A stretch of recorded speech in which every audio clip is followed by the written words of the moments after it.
महान राजा अकबर, उनके बारे में कौन नहीं जानता।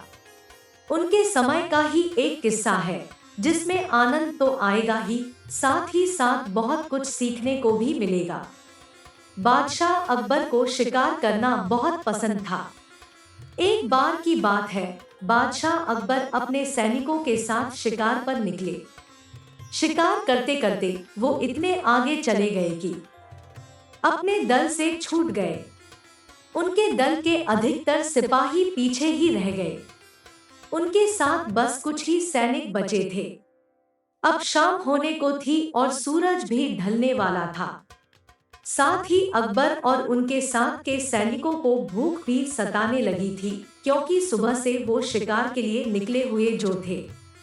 काफी दूर निकल आने पर बादशाह अकबर को यह एहसास हुआ कि वो रास्ता भटक गए हैं।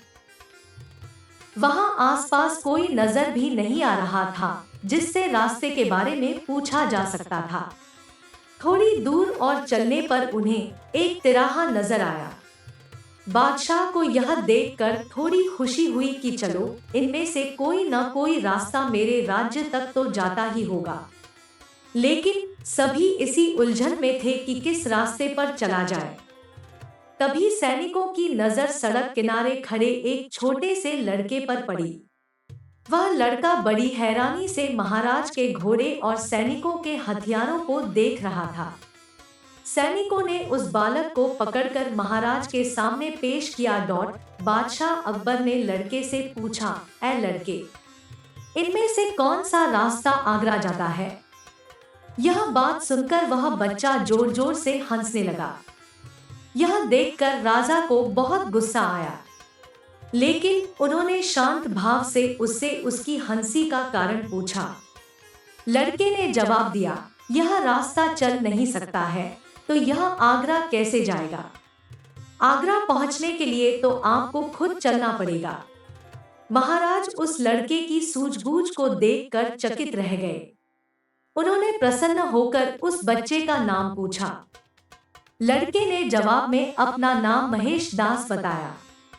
महाराज ने उसे इनाम में सोने की अंगूठी दी और दरबार में आने का न्योता दिया।